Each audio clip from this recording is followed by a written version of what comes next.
Descargo de responsabilidad, no soy el autor de esta historia, y dejaré el link de la historia original en la descripción. Disfruten el fic y tengan un buen día. Capítulo 24. Misión de la bestia. Aliento entre estrellas, parte 2, la ciudad yace en ruinas.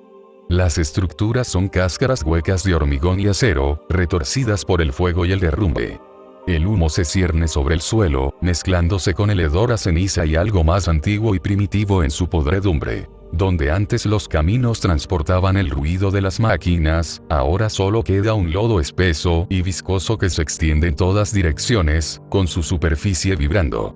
El lodo negro brilla bajo la tenue luz de un solo culto, mostrando las siluetas humanas semisumergidas, con expresiones fijas en la agonía, mientras sus últimos momentos se habían grabado en el lodo viviente. En el corazón de esta llanura corrompida, se alza una figura tan vasta que las ruinas mismas parecen meros adornos ante su presencia. Una estructura escarlata, inmensa y sinuosa, se arquea sobre el lodo. Su forma no es ni completamente de dragón ni completamente de bestia, sino una atrocidad que fusiona ambas. 7 bocas bordean su cuerpo serpenteante, unas fauces abiertas que exhalan un vapor húmedo y fétido. 2 coronas de carne y cuernos sobresalen de su cabeza superior, sus superficies resbaladizas por la misma suciedad negra que cubre el suelo. Cada movimiento de su enorme figura arrastra más lodo de profundidades invisibles, alimentando el mar en constante expansión. No observa nada en particular, pues su vista no está ligada a lo físico, mientras su conciencia recorre cada punto de este lugar, absorbiendo el residuo de terror que flota en el aire. El barro brota de cada una de las costuras de su forma, salpicando el mar del que ha surgido. Contempla el campo donde la semilla del pecado ha brotado en plenitud. He aquí, probé el aliento del hombre en el momento de su destrucción, y es dulce a mis lenguas. La médula de su temor es como vino vertido en 7 vasos, rebosantes, cada uno rebosante, y lo bebo con alegría. El dragón se mueve en el fango, sus 7 bocas se abren por turnos, y hablan con la misma voluntad. Corderos despedazados en la boca del lobo, me regocijo en su descenso. El mar de la perdición no se hincha por necesidad, pues cada orilla es mía, y cada ola trae alimento. Qué dulce la locura de los hombres, que piensan luchar contra lo que era anterior a su creación. No estoy saciado, ni descansaré, pues el banquete es eterno. Sus gritos son alimento, la bebida que calma mi sed. Yo soy el que ha sido vestido de escarlata y coronado 2 veces, a quien se le ha dado dominio para devorar a la multitud. El enorme cuerpo se arrastró aún más por la agitada extensión de lodo. El simple movimiento perturbó las formas medio devoradas que había en su interior. No basta con cosechar en esta tierra árida, pues la vida ha sido arrancada y el huerto ha quedado vacío. Respira lenta y entrecortadamente por una de sus fauces centrales, saboreando un aroma transportado por un viento imperceptible. La corpulencia de la criatura gira, y el desplazamiento de su colosal longitud expulsa oleadas de lodo negro. Sus numerosos ojos convergen en un único punto tras él. Ha sido un juego dejar escapar a la presa para disfrutar más de la caza. Gato y ratón, rey y bestia, héroe y abominación. Mi deleite está en la caza, en extender mis garras hacia la presa que cree estar escondida. Disfruto de la huida de los débiles, de la huida de los condenados. Los tronos serán derribados y las coronas devoradas, hasta que no quede más nombre que el mío. Sus cabezas giran su mirada colectiva fija en la figura solitaria que permanece de pie entre los escombros al borde del mar. Allí, entre el lodo y los escombros, se encuentra una figura cuya armadura plateada está rayada y ennegrecida en algunos lugares, la cresta de su pechera medio oculta bajo el flujo de sangre del profundo corte que atraviesa su costado. La sangre corre por debajo del pectoral y se acumula debajo de él antes de filtrarse en las cenizas. El cabello rubio en su frente está enmarañado, el cansancio es evidente en cada línea de su postura, pero la espada en su mano no flaquea. Aquí está el sabueso que se cree mi verdugo, entona el dragón, con la voz enroscada en la burla. 2 veces has reclamado mi muerte, y 2 veces has fracasado en mantenerme atado. A través de mundos y líneas temporales me has perseguido, como si tu persecución pudiera atar mis pies. Dime, oh rey de los caballeros, ¿qué provecho hay en tu incesante labor? El rey de los caballeros, sirviente de clase sable, Arthur Pendragon, respira con dificultad, testimonio de un cuerpo llevado al límite. Su mano izquierda aprieta la empuñadura de la espada invisible que lleva a un costado, aunque ya no la levanta. Arthur endereza su espalda a pesar del dolor, imponiendo fuerza a su voz. La ganancia no reside en la facilidad del trabajo, sino en su propósito. El fin que busco es para todos los que han sido condenados a tu hambre. Si debo dedicar cada aliento a perseguirte, lo haré, aunque el mundo mismo arda a nuestro alrededor. Las bocas del dragón se curvan hacia arriba en algo que podría ser risa. Los ojos de Arthur se entrecerraron. Es un amargo hilo de recuerdo que recorre la escena que tiene delante. Nunca previó que su invocación a una guerra del Santo Grial lo llevaría a este mismo adversario. Las guerras del Grial ya eran eventos retorcidos, pero conocía sus patrones por observaciones distantes y relatos de otros. Rituales de invocación y conflicto. Alianzas y traiciones. Deseos que rara vez trajeron la paz prometida. Días atrás, despertó y se encontró atado a un maestro de serena determinación, que había jurado defender y luchar hasta que el Grial fuera asegurado o destruido. En esas primeras horas, no había rastro de la bestia escarlata ni del lodo ennegrecido que ahora inunda la ciudad. Los días habían estado marcados por la batalla contra otros sirvientes, encuentros que deberían haber sido pruebas de habilidad, cada duelo con el peso del honor. Sin embargo, el honor había estado ausente desde el principio. Comenzó sutilmente, el comportamiento de ciertos enemigos parecía demasiado implacable, sus movimientos carecían de los matices de la voluntad humana. De ahí surgió la certeza, pues cuando cayó el primer cadáver, el barro negro resumaba de la herida en lugar de sangre. V-G ya había envenenado la guerra antes de la invocación de Arturo, y su corrupción se extendía con cada encuentro. Recuerda a Berserker, cuya furia era sobrenatural incluso para su clase, golpeando con tal fuerza que las calles de la ciudad se derrumbaron bajo sus pies. Las flechas de Archer, con una velocidad y un veneno inimaginables, su rostro deformado por el odio y la venganza. Cada uno había sido tomado, transformado en algo obediente solo al hambre del mar de carne. Uno tras otro, cayeron, pero no sin antes agotar sus fuerzas y derramar su sangre. Los días se desdibujaron en una única lucha incesante. ¿Cómo se llegó a esta situación? Se pregunta. ¿Cuántas veces debo enfrentarme a la misma bestia en diferentes mundos? ¿Cuántas ciudades caerán antes de que termine la persecución? Las calles de aquí, la gente que las llenaba hace horas, han desaparecido. Solo quedan ruinas, reclamadas exclusivamente para alimentar a Sexto-G. Las cabezas de los dragones se balancean con un ruido sordo. Sabes bien, saber, que esta ciudad es solo el primer bocado de un festín mayor. La sangre de las multitudes es mi porción, y el fin de todas las cosas es mi herencia. ¿De qué sirve tu lucha, si cada golpe que asestas solo alimenta aún más mi hambre? Apretó los dientes. Cada vida que consumes es un robo contra el orden de la creación del Señor. No permitiré que la devores sin resistencia, cueste lo que cueste. El mundo que buscas crear no tiene cabida para quienes viven con esperanza. Es razón suficiente para que me presente de nuevo ante ti. Las 7 bocas de la bestia se abren a su vez. La esperanza es como el polvo ante el viento. Tu espada no domina lo que no es solo de carne. ¿No has aprendido, oh matador 2 veces fracasado, que no soy como los enemigos de tus antiguas guerras? Soy el hambre sin fin, la muerte incesante, la mano que trae hambruna a cada hogar.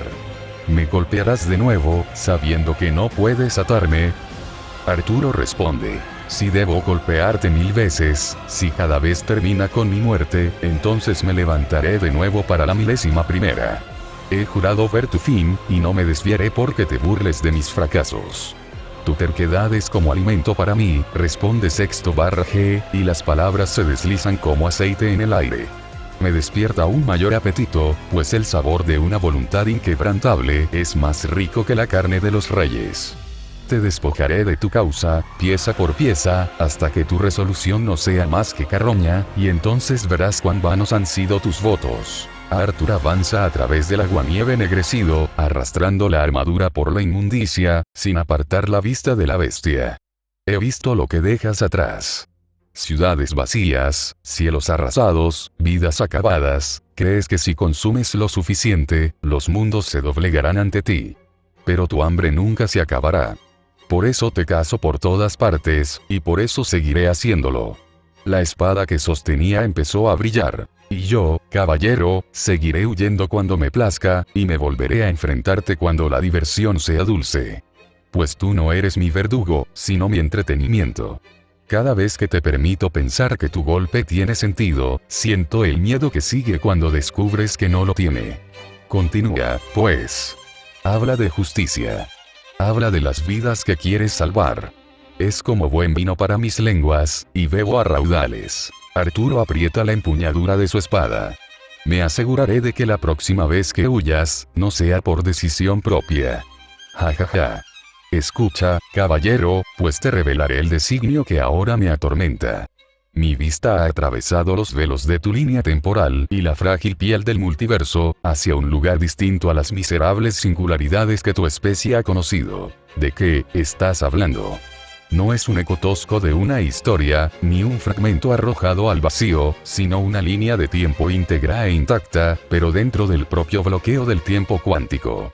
Este dominio aún vive a los ojos de la raíz, y sin embargo, no se ha deshecho ni se ha protegido de mi aproximación. El significado es inmediato, aunque la mente se resiste.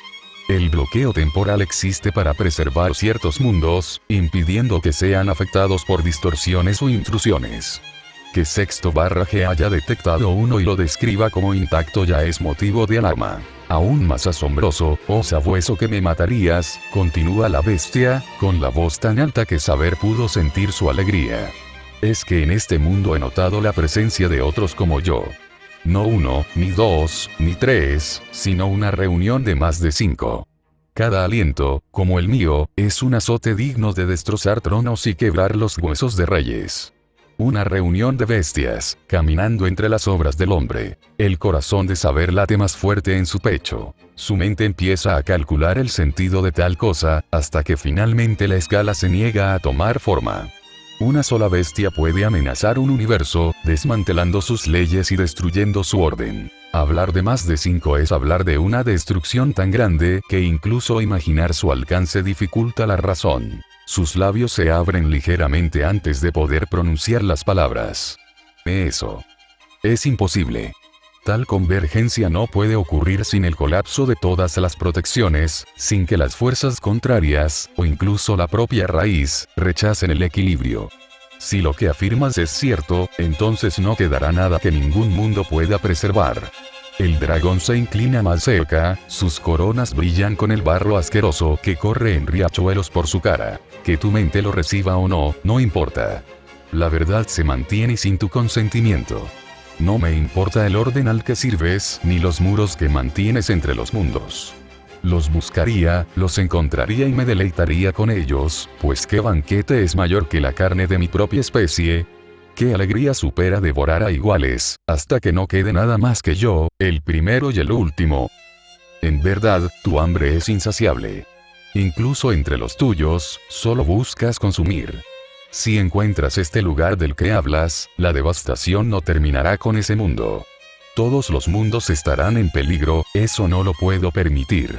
Su voz corta contra el calor opresivo. No detendrás mi mano, responde Sexto-G con creciente fervor, porque el rastro ya ha sido recorrido y el camino está desnudo ante mí. Un temblor se extiende por el Mar Negro mientras el espacio ante las coronas de la bestia comienza a rasgarse, el aire se abre en líneas de vacío sin luz. La herida en la realidad crece, deformando el horizonte en ruinas tras ella, arrastrando piedra y acero hacia la grieta cada vez más profunda. Lo que yace en su interior no es ningún espacio que saber conozca, sino una profundidad sin horizonte, un pasaje que vibra con el peso imposible de la eternidad. No es solo una puerta a otro mundo, sino una fisura que llega a la raíz misma. La vista ante él exige más que una simple persecución. Si Sexto-G logra cruzar, la convergencia de la que habla podría hacerse realidad. No puede permitir el cruce. La hoja invisible a su lado se mueve al cerrar su mano por completo sobre la empuñadura. En su interior, comienza el acto que ha evitado durante tanto tiempo. Los 13 sellos colocados sobre Excalibur, ataduras forjadas para limitar el poder de la espada y evitar que traiga más ruina que salvación, son antiguos y absolutos. Desbloquearlos no es tarea fácil, pues cada sello roto libera una mayor porción de la verdadera naturaleza de la espada. Liberarlos todos es blandir un instrumento de juicio en su forma más pura, una fuerza destinada únicamente a acabar con lo que no se puede perdonar. Si tienes intención de cruzar, entonces recibirás el peso total de mi espada antes de dar un solo paso. Su voluntad presiona contra el primero de los sellos. Sello 13, comienza la decisión. Tonto. Primer sello.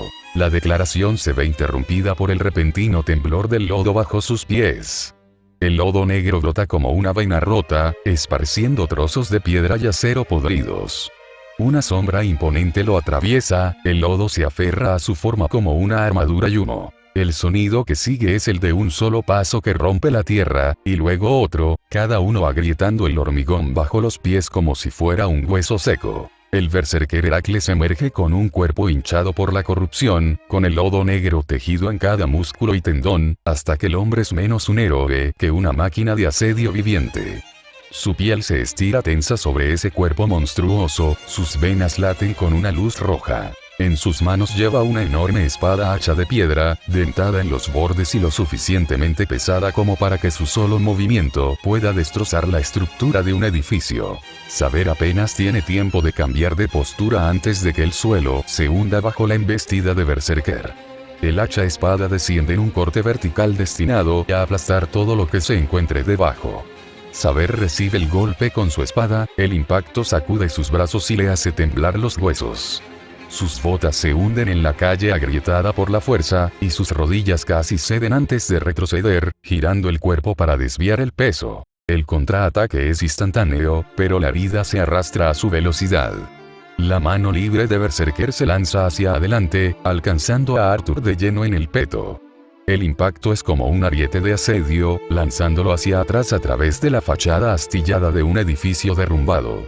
Fragmentos de varillas y vidrio rasgan las grietas de su armadura al impactar contra el suelo con tanta fuerza que la rompe. Ni siquiera puedes cruzar la puerta que he puesto ante ti. ¿De qué sirve tu justicia, caballero, si recae sobre el primer sirviente de mi banquete? Arthur se endereza. Berserker avanza hacia el suelo con la intención de aplastarlo. El hacha espada se eleva en un amplio arco para desgarrarle el abdomen. Arthur gira hacia abajo, su espada atrapa el golpe en el mango y lo guía justo lo suficientemente alto como para que el filo se estrelle contra la pared tras él. La fuerza lanza una lluvia de fragmentos de piedra sobre ambos. El caballero avanza, intentando alcanzar la garganta de Berserker, pero el héroe corrupto atrapa la espada con su enorme agarre. Un lodo negro se extiende por el filo invisible del acero, y con un giro de muñeca, Heracles lanza a Arturo como si la espada no pesara más que paja. Arturo cae al suelo y rueda hasta ponerse de pie, con todos sus músculos protestando. Mira cómo tu enemigo te rechaza, llama sexto/G. Debo contarte las veces que te han reducido al polvo. Admitirás al fin que el trabajo de este día no es más que una broma para mí. Berserker regresa, implacable, blandiendo su hacha espada en un brutal golpe por encima de la cabeza. Arturo la atrapa cerca de la empuñadura con su propia espada, bloqueando sus armas por un instante. La presión es aplastante. Sus brazos tiemblan bajo la tensión. Ve el rostro gruñendo sobre él, la carne corrupta estremeciéndose, ansiosa por estallar. Con un empujón y un paso lateral, Saber deja caer el hacha, aprovechando el impulso para cortar el costado de Berserker. El golpe es penetrante, pero encuentra la resistencia de ese músculo alquitranado, provocándole solo una herida superficial que se sella con barro antes de que pueda continuar. ¿Lo sientes, caballero? La futilidad que corroe el nervio de tu determinación. Golpea, y la herida desaparecerá. Sangra, y beberá su propia sangre para resurgir. Así es el festín de la corrupción. Eterno e inmaculado. Saber no tiene más remedio que ignorar las burlas de la bestia por el momento. Su mirada se centra en los movimientos de Berserker, buscando una brecha que la corrupción aún no ha impedido. El hacha espada de piedra de Berserker vuelve a caer, destrozando el pavimento donde Arthur se encontraba hace un momento. El caballero gira hacia la izquierda, arrastrando su cuerpo dolorido a otra postura defensiva, cuando el agudo siseo de algo cortando el aire le obliga a levantar la cabeza bruscamente. 3 flechas de punta negra se dirigen hacia él desde los restos de una torre cercana. Desvía la primera con la espada, pero la segunda roza su hombrera derecha, abollando la armadura, y sus ojos captan un destello en el rabillo del ojo cuando la tercera se incrusta en el suelo a sus pies, latiendo débilmente con la misma corrupción que mancha la ciudad. Otro llega antes de que sus botas toquen el suelo, clavándose en la calle donde había estado su rodilla. La fuerza agrieta el hormigón y hunde el pozo profundamente. La mirada de Arthur se dirige a la fachada en ruinas que se encuentra frente a él, y de entre una neblina de barro ennegrecido emerge Archer, cuyo cuerpo ahora no es más que una silueta cambiante, envuelta en una neblina de sombras que apenas se parece a la cazadora que alguna vez fue. El cuerpo de Atalanta se formó de lodo mientras sus ojos ardían con esa corrupción hueca. Las sombras alrededor de sus garras se retuercen, prometiendo que sus golpes no terminarán solo con flechas. Berserker acorta la distancia con unas cuantas zancadas atronadoras. El caballero intercepta el golpe en ángulo, obligando a la espada hacha a rechinar contra su propia hoja, salpicando chispas y barro entre ellas. La fuerza empuja a Arthur hacia atrás, hacia la línea de la siguiente descarga de Archer. Se retuerce, dejando que las flechas pasen a un pelo de su cabeza, solo para que la otra mano de Berserker se lance hacia su abdomen. Arthur apenas desvía el golpe, pero la fuerza que lo impulsa desgarra los músculos de su brazo. Archer ya se mueve, trazando amplios círculos para mantener la distancia, disparando flechas con movimientos rápidos y bruscos que lo obligan a redirigir la guardia cada vez. Sus brazos se tensan bajo la incesante exigencia de parar la fuerza bruta de Berserker mientras evita la milimétrica velocidad de los disparos de Archer. ¿Aún ves la locura de tu desafío? Un caballero, deshilachado y sangrando, contra mis sirvientes. Serás molido hasta el polvo, y tu causa contigo. ¿Con qué rapidez te arrebatan el terreno? ¿Te proclamarás protector cuando tu cuerpo se doblega ante tan pocos golpes? Saber no malgasta palabras en responder, pues su objetivo es mantenerse con vida. Se negó a apartar la mirada de los golpes que le aguardaban. Ha enfrentado peores adversidades, pero la fatiga en sus extremidades es una verdad que no puede ignorar. Cada herida lo desploma, una apuesta entre evadir la muerte o encontrar aliento para contrarrestarla. Se acerca a Berserker para impedirle a la bestia el ataque completo de su arma, asestando 2 golpes rápidos en el torso que atraviesan el lodo, solo para que éste se cierre de nuevo. Una flecha le roza la mejilla. Se desata y rueda a un lado, levantando su espada para recibir otro golpe descendente del arma de Berserker. El respiro dura segundos. Una voz fría y familiar atraviesa el caos, seguida del sonido de botas blindadas aplastando escombros. Mi rey. Aunque solo fuera por un instante, sus ojos se encontraron con la figura de otro sirviente mientras se alejaba del muro de lodo al llamado de sexto/G. La visión fue más aguda que cualquier espada. A poca distancia se encuentra Lancer, aunque el hombre que conocía ya no está. Su armadura está cubierta de suciedad ennegrecida, sus ojos carecen de la lealtad que una vez lo unió a la mesa redonda. La lanza en sus manos brilla tenuemente con un brillo enfermizo, su punta gotea una corrupción que corroe el suelo donde cae. Arthur aprieta la mandíbula. Sir Percival. El lancero responde solo con un gesto silencioso, abalanzándose con una estocada dirigida directamente al corazón de Arturo. El rey la detiene con un giro de su espada, pero Berserker ya se adelanta por un lado, blandiendo su hacha espada hacia el flanco expuesto de Arturo. Consigue desviar el golpe lo suficiente como para evitar ser partido en 2, pero el impacto lo hace tambalearse hacia atrás, recuperando apenas el equilibrio antes de que la siguiente descarga de Archer lo obligue a agacharse. El golpe de la lanza de Lancer es limpio, con la intención de atravesar el pecho de Arthur. Arthur lo intercepta con la hoja plana, deslizándola a un lado con el ángulo justo para evitar ser ensartado, pero la fuerza lo empuja de nuevo al alcance de Berserker. La espada hacha cae, rozando el hombro de Arthur y obligándolo a caer sobre una rodilla. Las palabras de sexto/G resuenan de nuevo. Un rey asediado por los suyos, despojado de la lealtad de los caballeros y del favor del cielo. Mira cómo te desgarran sin descanso, y cuéntame la justicia que guía tu mano. El dolor le azota las costillas, pero no hay tiempo para recuperarse. Archer vuelve a perder el control, obligándolo a rodar sobre la piedra fracturada. El trío lo presionaba, cada movimiento coordinado no por la camaradería, sino por la pura eficacia de la depredación. Saber bloquea el siguiente golpe de Percival y lo desvía, aprovechando el movimiento para cortar la rodilla de Berserker. El gigante corrupto apenas se inmuta. Archer aprovecha la oportunidad para cortar la distancia, con sus garras destellando al lanzar un golpe al rostro de Saber. Él la agarra por la muñeca, empujándola hacia atrás, pero la demora le cuesta caro. La lanza de Percival se dirige a sus costillas, obligándolo a girar mientras el dolor le desgarra el costado al rozar la punta. Los pensamientos de Arturo rememoran las batallas libradas junto a Percival en otros mundos, victorias conquistadas en nombre del reino. Ese recuerdo es ahora un arma contra él, golpeando con más fuerza que el acero. Salid. De las calles destrozadas, emergen más siluetas. La figura de la Rider Marta se materializa al borde del campo, con el bastón en la mano. Un rayo de luz distante se arquea desde su punta, impactando contra la calle donde se encuentra Arthur, obligándolo a saltar de nuevo hacia Berserker. El golpe del hacha espada falla solo porque la lanza de Percival arrastra a Arthur hacia un lado. La Caster Medea aparece a continuación, mientras arcos de luz violeta se forman alrededor de sus manos.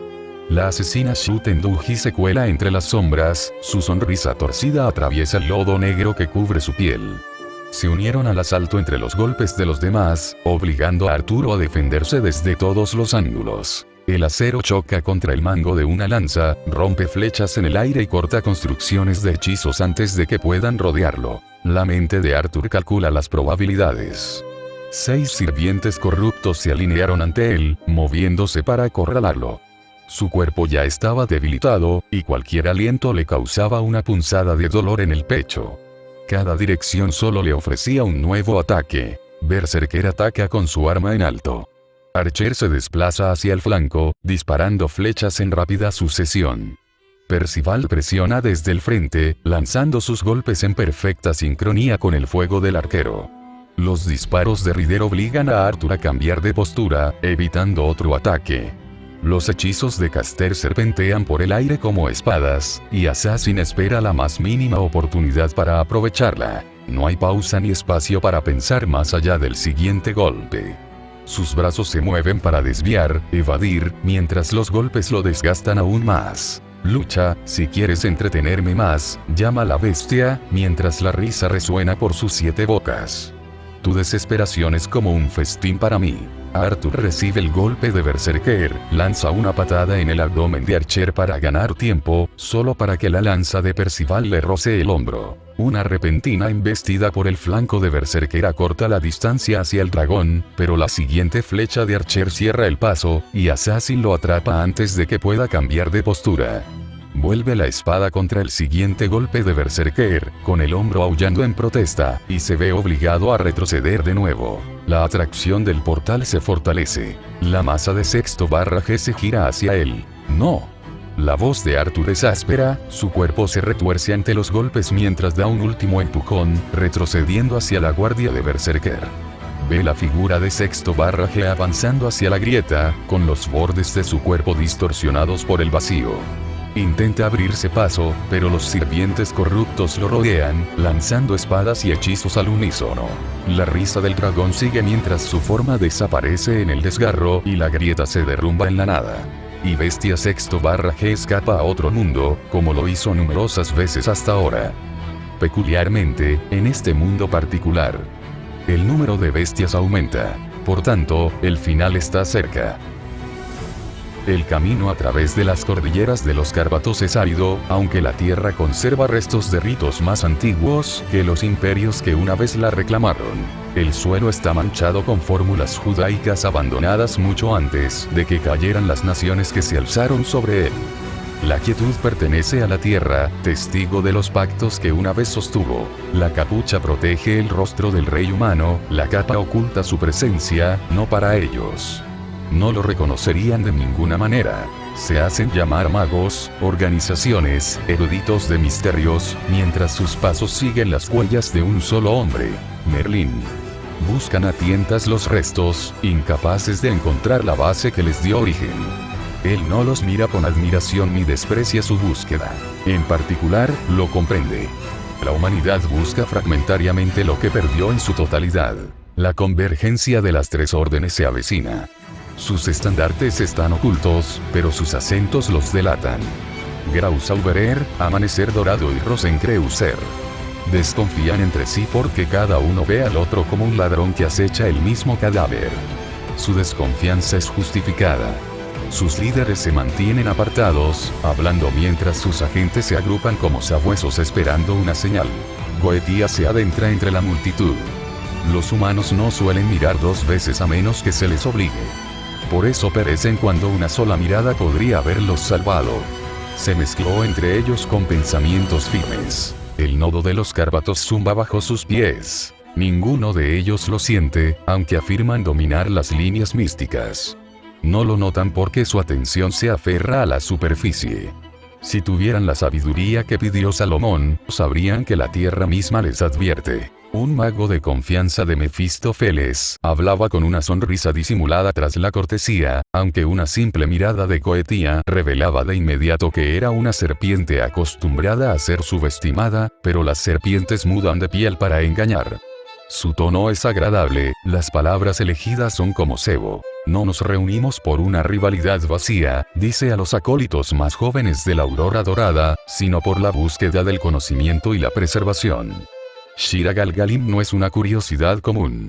Su estructura no es producto de una síntesis humana posterior, anterior a la propia ley mosaica. Su estructura, si se estudian los rastros correctamente, se asemeja más a las formas cabalísticas que existían antes de la codificación. Si se deja en manos de fanáticos o buscadores descuidados, sus mecanismos se desmoronarían y provocarían una catástrofe. Grausaubert pretende evitarlo. Estudiaremos, documentaremos y restringiremos su uso. Goetia se burló. Sus palabras ocultaban otro objetivo. La preservación es posesión con otro nombre. Sin embargo, tiene razón. Esta magia no debe depositarse en manos indignas. Dice la primera verdad, aunque oculta la segunda. El representante de Amanecer Dorado, un veterano que intenta controlar el fervor de los jóvenes, responde. Hace un gesto con la mano como si pronunciara un sermón con convicción. Discrepamos firmemente, no con cautela, porque Shira Galgalim no es una amenaza cuando es una oportunidad. Hablas de catástrofe, muchacho, pero catástrofe es solo la palabra de quienes no soportan el cambio. Este tomo puede ser un puente. Modernidad arcana, fracturada, avanzando a trompicones, desesperada por la coherencia. Si Shira Galgalim es como se describe, entonces es el vínculo con la esencia divina que hemos perdido. Nuestros hermanos y hermanas menores aquí no buscan la destrucción. Buscan el renacimiento. Un nuevo amanecer, donde la ley divina y la práctica arcana se unen en una armonía de progreso. Hace una pausa para dejar que sus aprendices asientan, con los ojos brillantes de ingenua creencia. Semejante afán no despierta ningún entusiasmo en Goetia. Él comprende su esperanza. La esperanza es un instinto, pero sin disciplina, es veneno. Renacimiento. Desconocen los cimientos sobre los que uno podría sentarse. Blandirían el himno de las esferas como si fuera una linterna para su camino, sin saber que la llama podría consumir el cielo. El enviado de Rosenkreuz, revestido de la austeridad de su orden, alza su voz llena de confianza atemperada por la piedad. Hablas como si Shira Galgalim fuera tuyo para estudiarlo o emplearlo, sobre puentes y el renacimiento, mientras ignoras la verdad. Este himno no es propiedad humana. Nuestro fundador, el mismísimo maestro Rosenkreuz, nos enseña que esta podría ser la palabra original. La misma palabra pronunciada en la creación, el primer aliento que trajo la luz a la existencia. Tal reliquia no es un instrumento. Es teología hecha realidad. Si se encuentra, no debe ser profanada con experimentos. Sellada de nuevo. Oculta de manos profanas, o si la voluntad divina lo permite, usada una sola vez, no para corromper, sino para elevar el alma de la humanidad, restaurando la armonía entre la humanidad y lo divino. La hostilidad se acrecienta mientras los tres bandos se miran mutuamente, con una desconfianza palpable, aunque ninguno la admite abiertamente. Han expresado sus posiciones no para persuadir, sino para declarar. Cada uno sabe que los demás no pueden ser persuadidos. Reducir Shira Galgalim al estudio, el progreso y la teología. Salomón no pidió poder, ni riqueza, ni la subyugación de otros. Estas organizaciones presumen sabiduría, pero no la conocen. ¡Qué predecible! La humanidad siempre es predecible en su división. El primer agente permite que su sonrisa se acentúe. Entonces, lo tenemos claro. No resolveremos esta disputa mediante un acuerdo. Solo queda un camino cuando el tomo permanece oculto, y no se revelará a los discursos. Dejaremos que nuestra búsqueda decida. Quien consiga Shira Galgalim determinará su destino. Hasta entonces, somos rivales por necesidad. El mayor de Amanecer Dorado entrecierra los ojos. Quiere protestar, pero sus discípulos más jóvenes murmuran aprobación. La competencia alimenta su hambre más que la unidad. Se adapta y declara, que así sea. Si la divinidad lo desea, los dignos serán elegidos en la búsqueda. El enviado de Rosencreuser inclina la cabeza en una breve oración y responde en tono solemne, que así sea. Que la palabra nos juzgue como corresponde. Se oyen voces en la reunión. No será una colaboración, sino una competición. Un juego de hambre, como lo llaman los humanos. Quien descubra a Shira Galgalim lo reclama, y todos los demás deben someterse. La ceguera siempre ha sido la naturaleza del hombre, y su hambre los ciega. En el momento en que comienza la competencia, el caos estalla en el claro mientras los magos se dispersan con los hechizos preparados, los artefactos brillan débilmente bajo la luz de la luna y las voces ladran órdenes concisas mientras desaparecen en el bosque de los Cárpatos. Se parece a una cacería descoordinada, y tal vez eso es precisamente lo que estas organizaciones merecen. Una competencia disfrazada de cooperación, el intelecto reducido a la desesperación en el instante en que la ambición supera a la razón. Goetia se mueve en la dirección opuesta. Sin prisa, el sonido constante de sus botas se hunde en la tierra fría mientras elige una dirección sin la menor vacilación. Para cualquiera que lo observe, parece indiferente, tal vez incluso sin rumbo, la alta figura de cabello dorado suelto, flotando hacia la línea de árboles, como si estuviera desconectada de toda la contienda. La capa sobre su hombro oculta bastante bien el brazo ausente. Nadie aquí lo conoce, así que nadie adivina la realidad. Internamente, no hay incertidumbre. En el instante en que se declararon las reglas, marcó la ubicación de Shira Galgalim en su mente mediante el conocimiento directo transmitido previamente por aquellos remanentes de sí mismo aún dispersos como pilares del dios demonio por el mundo. Era, después de todo, una red silenciosa pero obediente, indiferente pero leal, extensiones del pensamiento en lugar de subordinadas. Y su mensaje era preciso. El tomo yace enterrado en una cámara ritual olvidada bajo las crestas del norte, protegido por poco más que el desuso y la distancia. Ningún mago de aquí lo conoce y no lo alcanzarán antes que él. Resulta casi insultante llamar a esta reunión un concurso.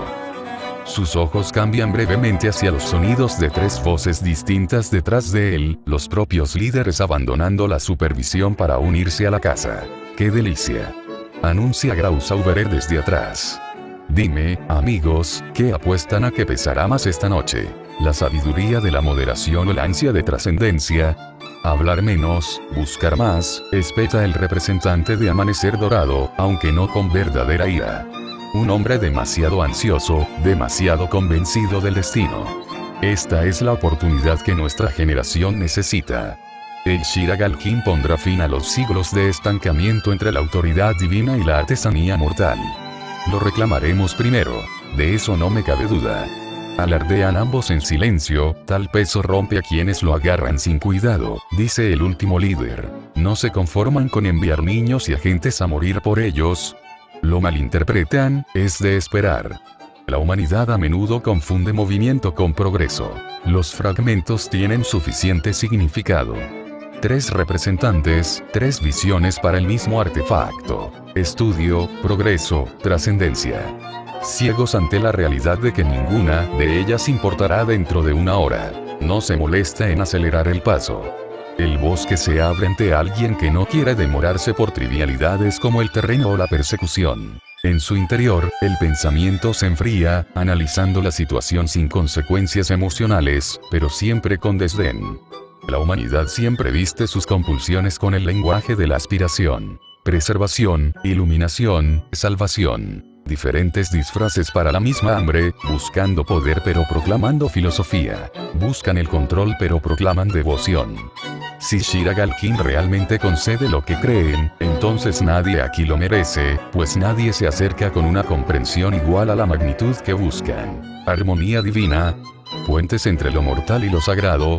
Acabar con el extremismo mediante la posesión en lugar de la aniquilación. Tontos, todos ellos.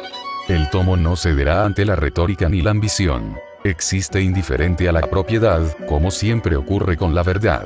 Y el rey humano ya camina hacia él mientras desperdician energía el uno contra el otro y contra el terreno. La ironía conlleva una amargura casi tan aguda que lo divierte, aunque la diversión rara vez sobrevive mucho tiempo en sus pensamientos. Sin duda, incluso Salomón habría desaprobado esta cacería, esta disputa de magos que tratan el aliento de la creación como un trofeo. Poesía casi los compadece. Casi. Su mano izquierda ajusta ligeramente la capa, mientras las ramas estrechan el camino.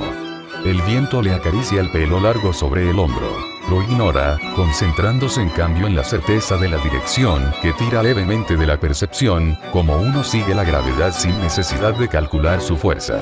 Sí, el tomo yace a la espera, donde no llegarán a tiempo. Él lo sabe como un hecho, no como una predicción. Esto hace que toda la búsqueda sea tan absurda que la palabra juego resulta imprecisa. Los juegos requieren incertidumbre, riesgo y competencia. Aquí solo hay inevitabilidad disfrazada teatralmente de competencia para que estos magos puedan fingir que sus acciones son relevantes. No lo hacen. No lo dice en voz alta. Hablar es un desperdicio de aliento que sería mejor emplear en llegar a la cámara antes de que su clamor altere los asuntos innecesariamente. Sin embargo, en mi interior el pensamiento se instala definitivamente. Ya ha ganado. Y siguen demasiado ciegos para darse cuenta de ello. El viento arrastra la cresta, cargado con la arenilla de los Cárpatos. Marie se encuentra en el punto más alto que encuentra, con las botas clavadas en la piedra suelta y los brazos cruzados bajo la caída de su cabello blanco. Lleva varios minutos inmóvil. El viento de la montaña agita su abrigo como una bandera, y sabe que pinta su silueta como la de una gobernante que reclama su dominio.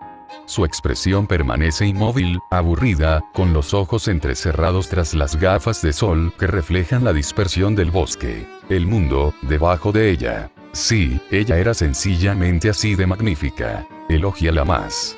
Es un pico. Koyanskaya solo le dedica una mirada a la altiva mujer antes de volver a la pantalla que tenía en la mano.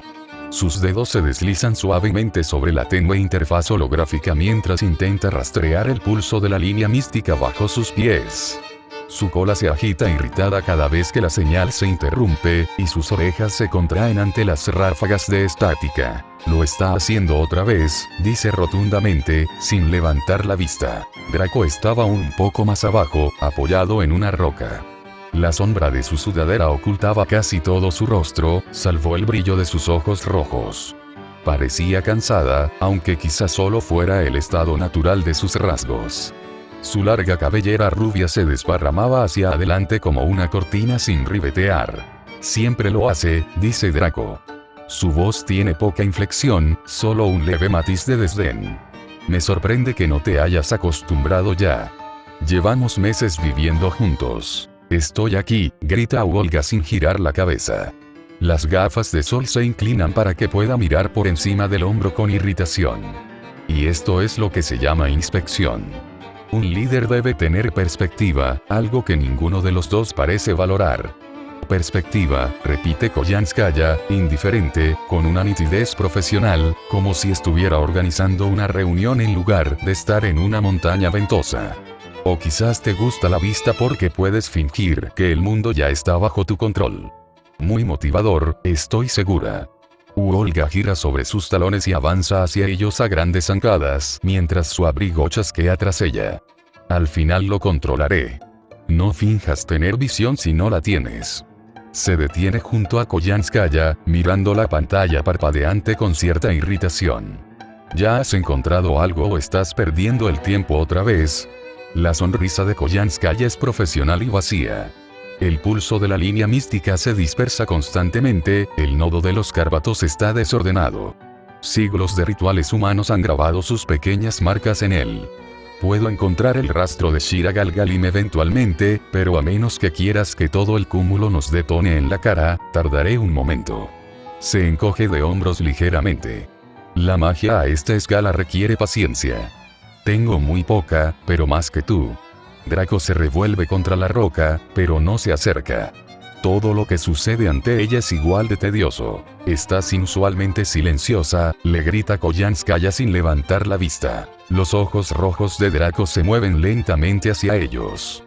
No hay nada que decir todavía, estoy aquí porque quiero ver dónde termina la humanidad. Si ascienden más de lo que merecen o se ahogan en su propia ambición. El resto de esto, señala débilmente hacia el escáner de líneas místicas, es ruido de fondo. Ah, dice Koyanskaya suavemente, así que ahora la reina dragón juega a ser filósofa. ¡Qué noble! La mirada de Draco se vuelve inexpresiva. No confundas interés con nobleza. La única razón por la que estoy vivo ahora es para ver el desenlace final con mis propios ojos. Quiero saber si la especie que una vez me derrocó se pudre en su propia decadencia o se arrastra hacia algún tipo de gloria. Me importa el veredicto, no la lucha. Uolga resopla. Los humanos son predecibles. Construyen, destruyen, repiten el ciclo porque son demasiado primitivos para hacer otra cosa. Apenas merecen la atención divina. ¡Qué tsunami! Koyanskaya ladea la cabeza. Sus ojos dorados brillan tras la curva de su sonrisa. Dice la mujer que se pasa todo el tiempo discutiendo sobre ellos en lugar de ignorarlos. Uolga se pone rígida. Su desastre sigue interfiriendo con nuestros objetivos. Si pudiera eliminar a toda la especie y reemplazarla con algo más competente, lo haría. Koyanskaya mira a Draco. Y yo que pensaba que eras el único rencoroso. Parece que la reina de arriba quiere que la humanidad sea reemplazada por completo, encantador. Draco exhala lentamente. Mi rencor es irrelevante. Solo observo. Su destino es solo suyo. No lo decidiré por ellos. Koyanskaya baja el escáner, con una expresión ligeramente divertida. ¡Qué compañía tan rara! Uno quiere conquistar el mundo, el otro quiere ver si la humanidad fracasa sin mover un dedo, y luego estoy yo. Se encoge de hombros levemente, moviendo las orejas. Creo que solo estoy aquí porque sobrevivir es más fácil si sigo el juego. Uolga la mira fijamente. ¿Lo admites tan abiertamente? Por supuesto, dice Koyanskaya con suavidad. Soy la forma que se le dio a cada criatura que sufrió bajo la bota de la humanidad, todos los pensamientos de animales de presa, desangrándose hasta que alguien como yo fue inevitable. La venganza me mantiene en pie, pero no soy suicida. Si sobrevivir significa sonreír y trabajar con gente que no me cae bien, lo haré. Draco la observa en silencio durante varios segundos. Admites tu egoísmo sin dudarlo. La mayoría de los seres intentarían disfrazarlo de algo más grande. La sonrisa de Koyanskaya se estrecha levemente. Porque no me interesa fingir lo contrario. Sobrevivir es más fácil cuando dejas de mentirte a ti mismo. Uolga se frota la frente con evidente irritación. Escucharlos a ambos es agotador. Un verdugo esperando la sentencia, el otro un mercenario errante que traicionará a todos en cuanto deje de ser conveniente. ¿Hay alguien aquí con prioridades normales? Probablemente no, dice Koyanskaya con ligereza. Solo están los tres. Pero eso es lo que hace que esta colaboración sea tan emocionante, ¿no? Draco la mira fijamente y con frialdad. Emocionante no es la palabra que yo usaría. Koyanskaya sonríe levemente, pero no responde. El escáner en su mano finalmente emite un tono más nítido, y las líneas holográficas se estabilizan y adquieren una forma más nítida. Ahí tienes, dice, moviendo las orejas un poco. Tengo el rastro de Shira Galgalim. Es débil, enterrado bajo 1000 rituales, pero puedo seguirlo. Entonces, muévete. Ya hemos perdido bastante tiempo con discursos. Koyanskaya mira a Draco antes de bajar la cuesta. Sabes, para alguien que odia los discursos, ella misma da unos cuantos, dice con suavidad. Draco lo sigue en silencio, mientras Uolga murmura algo en voz baja sobre subordinados desagradecidos. Los tres descienden por el sendero de montaña cortado en piedra, mientras el viento tira de la ropa y el cabello, tratando de levantarlos hacia arriba. El aire de la montaña se enrarece a medida que avanzan, pero ni el frío ni las rocas puntiagudas parecen frenar a ninguno de ellos. Sin decir palabra, continuaron su camino. Era un silencio en el que vivía Draco. Todavía no entiendo por qué viniste. Nunca antes habías ocultado tus ambiciones, y no he olvidado la última vez que intentaste actuar a mis espaldas. Si fuera por mí, te habría quemado antes de que tus planes llegaran a mi puerta. Eso es, si esas palabras no vinieran de la mujer más molesta. Koyanskaya sigue caminando unos pasos antes de detenerse también, girando la cabeza con esa sonrisa que nunca parece genuina. Aunque, para ser justos, nunca fue personal. Si Cernunnos no me hubiera interrumpido, quizá lo habría logrado. Me faltaba una cola, después de todo. Habrías sido el octavo. Imagínate, el dios alienígena reducido a combustible para mi ascensión. Una lástima que el destino no tuviera el sentido del humor para permitirlo. La mirada de Volga se percibía tras sus gafas de sol. Tan ligera, casi sin comprensión. El poder no crece sin consecuencias. Nunca podrías haber devorado lo que soy y seguir siendo tú misma, no. Te habrías ahogado en lo que querías controlar. Koyanskaya ladea la cabeza. Quizás. Pero quizá lo habría logrado. No puedes saberlo. Uno solo teme la posibilidad de que alguien como yo se hubiera llevado un trono. Olga abrió las manos con incredulidad. Escúchala. Lo dice como si fuera un juego trivial. ¿Tienes idea de lo peligroso que eres? Mucho, responde Koyanskaya con suavidad. Pero al parecer no es tan peligroso. Si no, no estaríamos teniendo esta conversación. Olga se acerca un paso más, con sus fríos ojos ámbar dorado a través de sus gafas de sol oblicuas. Si hubieras tomado mi poder, lo primero que habrías hecho habría sido malgastarlo en venganza contra los humanos. No eres más que la maldad acumulada de animales que murieron gritando bajo las manos humanas. Tu propósito, en realidad, te encadena. La mujer zorro simplemente ríe levemente, sin ninguna gracia. Se llama sobrevivir cuando panteones enteros e intelectos alienígenas quieren borrarte. Me niego a encadenarme a ideales que matan a todos los demás. A eso le llamo inteligencia. Afiladas como garras clavadas en la piedra, sus voces se elevan ladera arriba. Dos depredadores se rodean con palabras en lugar de garras, demasiado orgullosos para ceder. Todo el intercambio irritó a Draco. La irritaba porque a ninguno de los dos parecía importarle el silencio que se cernía sobre la montaña. Su mirada se fija en el camino, no en sus rostros. Olga nunca dejará de subestimar a Koyanskaya, y Koyanskaya nunca dejará de provocarla porque le divierte ver a alguien tan sereno perder el control.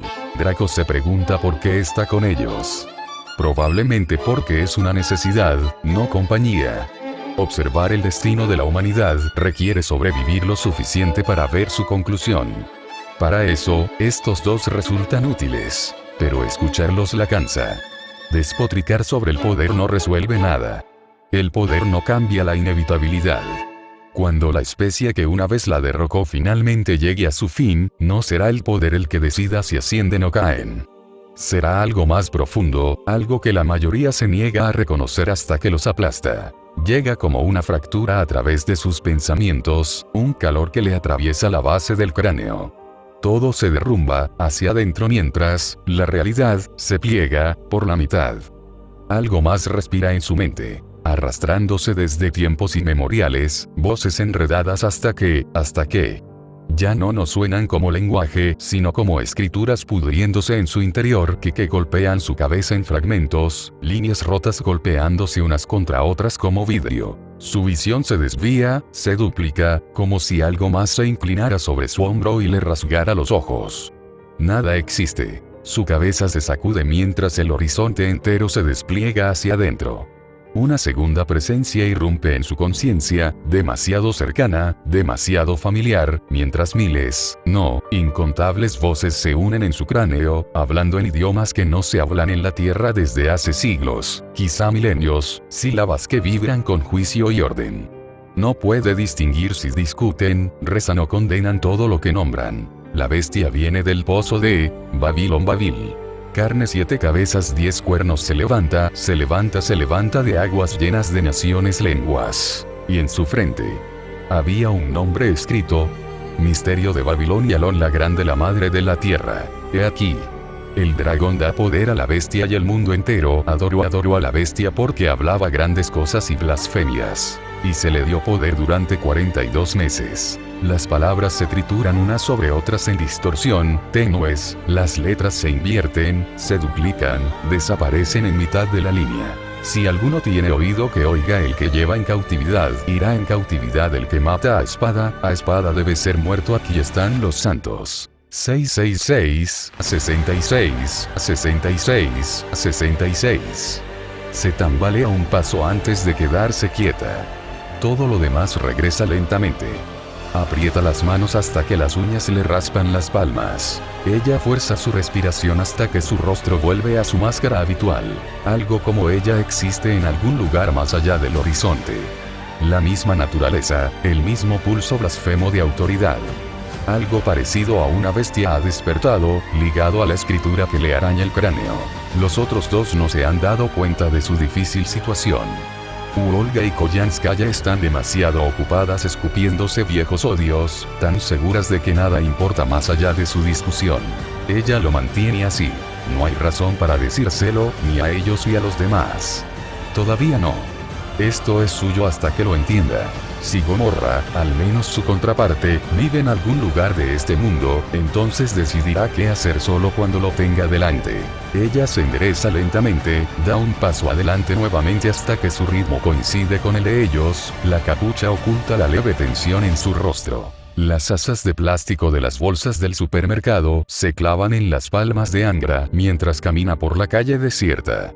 El atardecer se filtra sobre los tejados, y el aire huele ligeramente a gasolina y frituras provenientes de algún rincón que Angra no alcanza a ver. Le duelen los brazos, le duelen los hombros, y sobre todo, le duele la dignidad. El mal del mundo, la supuesta plaga ambulante, reducido a cargar 3 kilos de arroz, 2 cartones de huevos y suficientes verduras para alimentar a un ejército de herbívoros. Angra murmuró en voz baja, cortando a nada en particular. De todas las cosas que podría haber estado haciendo esta noche, me toca ser el chico de los recados.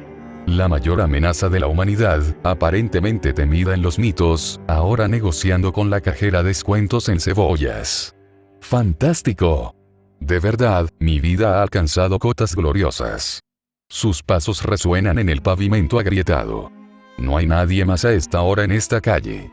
Solo él, la luz que se desvanece y esta ridícula pila de comestibles que arrastra sus hombros hacia el suelo. El recuerdo de su voz regresa, lo quiera Angra o no, dulce e inquebrantable, como siempre cuando decide que quiere que algo se haga a su manera. Vengadora, se nos acabaron los huevos, dijo Kama antes, sentada con las piernas cruzadas en el sofá, como si toda la casa girara en torno a sus caprichos.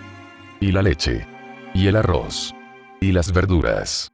Y, de hecho, se nos acabó casi todo. Él le dijo que fuera a buscarlos ella misma. Porque ella sonríe así. Prepararé la cena si los traes de vuelta. ¿No te parece justo? No había sonado justo. Ni remotamente. Y sin embargo, ahí estaba, transportando comida como un repartidor que cumplía un castigo divino. Lo peor es que Kama dijo esas palabras con esa mirada, apoyando la barbilla en la palma de la mano, mirándome como si Angra fuera el único hombre que existe, y él siente la trampa cerrándose sobre mis costillas antes de siquiera poder hablar.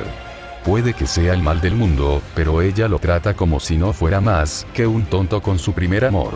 Angra pateó una piedra con más fuerza de la necesaria. Esta cayó ruidosamente en la cuneta. Así que esta es mi vida, murmuró.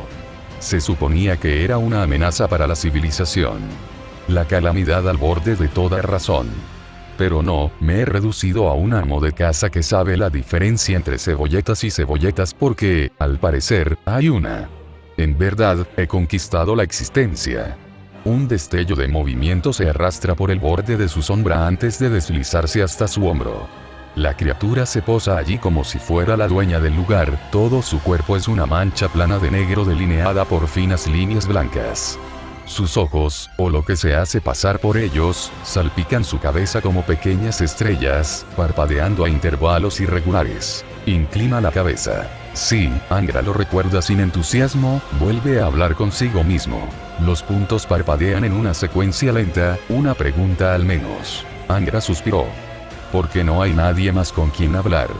A menos que cuentes la brillante compañía de los supermercados de descuento y el autodesprecio.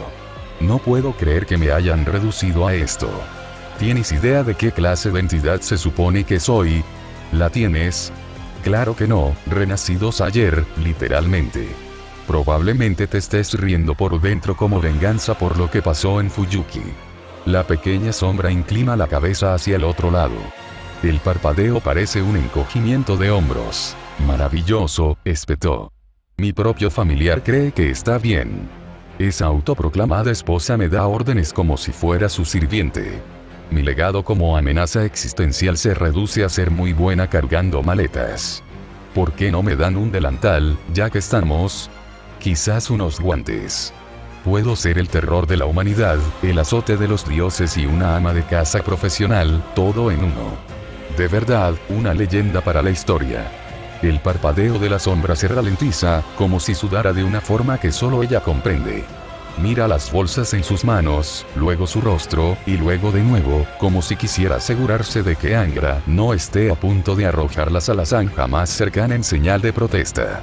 Debería, continuó Angra, apretando los dientes, porque quizá entonces Kama tendría que levantarse de su asiento por una vez en lugar de agitar las manos como la reina de un imperio doméstico. No, Angra, ve a buscar esto. Angra, compra aquello. Angra, eres tan fuerte, tan confiable, tan conveniente. Su voz se eleva en esa última palabra. El gigante de la sombra siente como su pulso se acelera. La sombra le da una palmadita en el cuello. Su pequeña mano parece papel. No, lo interrumpió Angra. No intentes calmarme. Merezco esta ira. Es justo. Se me permite estar furiosa por haberme convertido en una mula de carga cuando mi currículum original incluía matanza, desesperación y, ocasionalmente, el fin de los días. ¿Entiendes lo bajo que he caído? La humillación, la ironía, toda la maldad del mundo, domesticada como un gato callejero porque una sola mujer me mira con recelo y amenaza con no hacer la cena si me niego. He matado espíritus heroicos con menos provocación, ya sabes. Imperios enteros derribados por menos. Angra siente la mirada fija de la pequeña criatura. Su parpadeo se vuelve lento y desigual, sudando más fuerte ahora. Angra sigue hablando porque nadie puede detenerlo. Incluso sonrió al entregarme la lista. Como si supiera que lo haría, que saldría furioso y pasaría una noche entera siendo su chico mientras ella se relajaba en la cálida comodidad de su hogar como un conquistador victorioso. ¿En qué me convierte eso? En su secuaz. La sombra levanta uno de sus diminutos brazos con forma de palo en un encogimiento de hombros poco entusiasta. Sí, gracias por el comentario, respondió Angra con brusquedad. Muy útil. Me aseguraré de incluir tu profunda sabiduría cuando escriba mis memorias. Angra Mainyu, el santo de la oscuridad, también recogía víveres los martes porque su esposa se lo pedía. Una auténtica epopeya. La criatura le da otra palmadita en el hombro, como queriendo decir algo como ahí sin palabras. De todos modos, Angra lo miró fijamente. Él negó con la cabeza, que estaba demasiado llena. La irritación se atenuó cuando se sorprendió pensando en ella otra vez, y ahora está atrapado en el tipo de pensamientos que más odia. Aquellos en los que se ve obligado a mirar demasiado de cerca cosas que pretende que no importan. Kama. En el papel, ella es todo lo que Avenger debería despreciar. El amor encarnado, esparciendo sus afectos como si estuviera regando un campo. Lo que pasa con Kama es que tiene esa cualidad que desafía todo el caos que la rodea. Es el amor mismo, o al menos el tipo de amor que envuelve el mundo como un torno y lo aprieta hasta que todo cambia de forma bajo él. La gente piensa que el amor es tierno, amable, tierno, bonito, cuando no lo es. Su amor devora muros, personas e ideales. Corrompe si ella lo desea, y siempre lo desea. Eso es lo que ella es. Puede sonreírle a cualquiera, partirle el corazón y llamarlo cariño.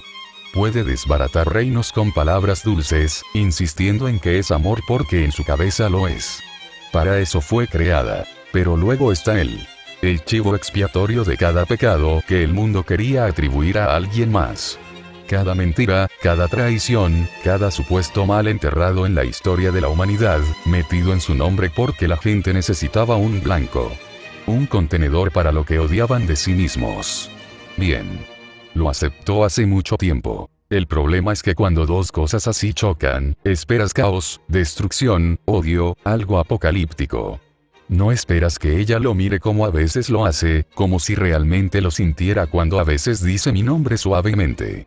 Como si no viera un monstruo que carga con los pecados de todos los que han vivido. Una mujer que sonrió de cierta manera cuando dijo que lo esperaría. Quería creer que era falso porque la alternativa significa que el universo tiene sentido del humor y decidió que el chivo expiatorio de todo mal merece a alguien que realmente se preocupe. No lo hace, no puede, todo lo que hace es parte de su naturaleza, ese amor por ella es instintivo, no elegido.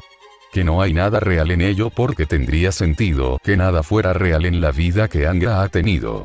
Pero hay una parte de él que sigue intentando reprimir y que piensa, quizá ella sí lo dice en serio. Él negó con la cabeza con fuerza y murmuró en voz baja. No, no voy a ir por ahí. No voy a tener ninguna crisis sentimental además de esta compra de comestibles. La pequeña sombra familiar en su hombro inclina la cabeza, parpadeando con esos ojos blancos desiguales como si preguntara por qué, y suena como si estuviera tratando de convencerse a sí mismo en lugar de a alguien más. Él resopló. Antes de que Angra pueda responder, todo se detiene. El aire se espesa alrededor de la M, más pesado de lo que debería, como si toda la calle se hundiera en algo hostil. La luz sobre los edificios se oscurece, como si algo la absorbiera sin previo aviso. El Vengador sintió la divinidad antes de verla. Una presión recorre la calle que no pertenece a este mundo, profunda y estratificada, mientras el aire mismo intenta alejarse de ella. Entonces una voz lo atraviesa, baja y áspera, con el peso de que ha sido pronunciada desde que los primeros fuegos ardieron en la tierra. Así que aquí es donde te has estado escondiendo. Dejó de caminar hace mucho tiempo. Superó las ganas de dejar las maletas. Quería hacerlo rápido. Levantó la vista. El cielo se retuerce sobre los tejados como una llama negra que atraviesa las nubes. Una figura desciende por el aire, un fantasma más pesado que cualquier tormenta. Un cuerpo musculoso, tallado en la oscuridad misma, cuernos curvados hacia arriba como una corona arrancada de una pesadilla, ojos de un rojo anaranjado que arden en la oscuridad como el núcleo de una forja. El aura caótica que desprende hace que el pavimento gima débilmente bajo sus pies. Lo mira fijamente. He buscado mucho tiempo al ladrón que se atreve a llevar mi nombre, dice, con las palabras tan pronunciadas. Y por fin lo encontré. La familiaridad hace clic con fuerza en su cráneo incluso antes de que diga la siguiente parte. Falsificador. La palabra sale en capas, en dos tonos a la vez, uno como metal fundido, el otro como una montaña que se abre. Por supuesto, lo auténtico tenía que aparecer tarde o temprano. El original, aquel del que susurraban las antiguas plegarias, aquel con templos, sacrificios y miedo grabados en la historia. La auténtica pesadilla persa encarnada, mirándolo como si el Vengador le hubiera robado su juguete favorito. El Vengador siente que la comisura de su boca se levanta. Falsificador, ¿eh? Murmuró con voz monótona. Eso es rico viniendo de una decepción que necesitaba cultistas para seguir siendo relevante. Lo miró fijamente, demasiado cansado para siquiera inmutarse al principio. Luego respiró hondo y dijo, ¿cómo dice? Eres una sombra jugando a la divinidad. Echa los hombros hacia atrás lentamente, sintiendo los tatuajes a lo largo de sus brazos calentarse levemente bajo su piel. Qué curioso, dijo, dejando que el sarcasmo goteara como aceite, porque, la última vez que lo vi, no fui yo quien se presentó a pelear por los derechos de marca. Debe ser duro, ¿no? Ver a alguien más haciendo algo con el título mientras tú te escondes en las nubes, esperando a que la gente recuerde tu existencia. La risa de la cosa retumba como un edificio que se derrumba. ¿Te consideras mi igual? Pregunta, alzando la voz. Eres un fraude. Avenger deja las bolsas de la compra lentamente en la acera porque esto está a punto de complicarse y no quiere explicarle a Kama por qué los huevos acabaron decorando la calle. Avenger inclinó la cabeza hasta que le crujió el cuello. Genial. Porque he tenido un día muy malo, y golpear a un dios en la cara podría hacerme sentir mejor. Las llamas en sus ojos arden con más fuerza. El suelo se agrieta en finas grietas bajo el peso de su presencia, y Avenger siente la respuesta de su propia energía, trepando por sus brazos como un ser vivo dispuesto a morder. Dos Angramainius. Nacido de las oraciones de hombres aterrorizados. Nacido de cada maldición que el mundo haya escupido. El viento azota entre ellos mientras se enfrentan a través de la calle vacía, los primeros indicios de intención asesina arden en el aire. Avesta será quien decida el ganador.